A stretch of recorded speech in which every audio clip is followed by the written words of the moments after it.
Sir, Orissa में अभी चुनाव होने हैं अभी हाल में। उधर आपकी देखा जाए तो काफ़ी अच्छे संबंध थे नवीन पटनायक जी के साथ। उन्होंने कई मुद्दों पर आपको सपोर्ट किया। अब आप लोगों का अलायंस नहीं है और आपस में एक दूसरे से लड़ रहे हैं। किस तरह से आप देखते हैं? हिंदुस्तान के सभी राजनीतिक दलों के नेताओं के साथ हमारे संबंध अच्छे ही हैं और लोकतंत्र में हमारी दुश्मनी नहीं होती है, संबंध अच्छे होने ही चाहिए। अब सवाल ये है कि मैं मेरे संबंधों को संभालूं कि उड़ीसा के भाग्य की चिंता करूं। तब मैंने रास्ता चुना कि मैं उड़ीसा के उज्जवल भविष्य के लिए अपने आप को खपा दूंगा। उसके लिए मेरे संबंधों को मुझे अगर बलि चढ़ाना पड़ेगा तो मैं उड़ीसा की भलाई के लिए बलि चढ़ाऊंगा और चुनाव के बाद मैं कन्विंस करूंगा हर एक को कि भाई मुझे किसी की दुश्मनी नहीं है। लेकिन 25 साल से उड़ीसा में प्रगति नहीं हो और सबसे बड़ी चिंता ऐसी है कि कुछ एक ऐसी टोली है जिसने पूरे उड़ीसा की व्यवस्था को कब्जा कर लिया है। ऐसा लगता है पूरी व्यवस्था को बंधक बना दिया है और जब इतना बंधक बना दिया है तो बहुत स्वाभाविक है कि उड़ीसा अगर उस बंधनों से बाहर आएगा तो उड़ीसा खिलेगा। उड़ीसा की अस्मिता का सवाल है। इतने प्राकृतिक संसाधन है उड़ीसा के पास। एक समृद्ध राज्य के गरीब लोग देख करके दुख होता है। हिंदुस्तान के समृद्ध राज्यों में उड़ीसा है, इतनी प्राकृतिक संपदा है और हिंदुस्तान के गरीब लोगों के राज्य में भी उड़ीसा है। तो इसके लिए सरकार जिम्मेवार है और इसलिए उड़ीसा के लोगों को उनका हक मिलना चाहिए। उड़ीसा को उसकी अस्मिता मिलनी चाहिए।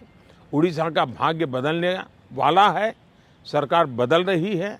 मैंने कहा है कि उड़ीसा की वर्तमान सरकार की एक्सपायरी डेट 4 जून है और 10 जून को बीजेपी का मुख्यमंत्री उड़ीसा में शपथ लेगा। मोदी जी, बंगाल में भी ताबड़तोड़ एक टक्कर की लड़ाई चल रही है। आपके भी बहुत कैंपेनिंग वहाँ पे आपने की है और अभी आप शायद फिर जाने वाले हैं बंगाल। क्या लगता है आपके प्रोस्पेक्ट्स कैसे रहेंगे बंगाल में? एक तो मुझे लगता है कि एनआईए के जो फुट सोल्जर्स हैं एक बार उनको वेरीफाई कर देना चाहिए कि वो कहाँ से रिपोर्टिंग आपको भेजते हैं। बंगाल के चुनाव में टीएमसी पार्टी अस्तित्व की लड़ाई लड़ रही है। आपने देखा होगा पिछले असेंबली के चुनाव में हम 3 थे, 3 में से बंगाल की जनता ने हमें 80 पर पहुंचा दिया। हमें लोकसभा के अंदर भारी बहुमत पिछले चुनाव में मिला था। इस बार पूरे हिंदुस्तान में द बेस्ट परफॉर्मिंग स्टेट कोई होगा तो पश्चिम बंगाल होने वाला है। भारतीय जनता पार्टी को सर्वाधिक सफलता पश्चिम बंगाल में मिल रही है और पश्चिम बंगाल का चुनाव एक तरफा है। जनता जनार्दन उसको लीड कर रही है और उसके कारण सरकार में बैठे हुए लोग, टीएमसी के लोग बौखलाए हुए हैं। लगातार हत्याएं हो रहे हैं, हमले हो रहे हैं। भाजपा कार्यकर्ताओं को चुनाव के पहले जेलों में बंद कर दिया जा रहा है।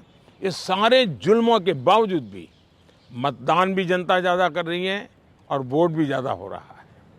मोदी जी, आपके हिसाब से तो लगभग अब आपका तय है आना और सबको लगता है ऐसा। ज़्यादातर लोग आपको प्रेडिक्ट कर रहे हैं कि आप वापस आ रहे हैं। तो मोदी 3.0 में ये देश क्या उम्मीदें रखे आपसे? क्या आपकी प्रायोरिटीज होंगी? विकसित भारत 1 पॉइंट एजेंडा, विकसित भारत।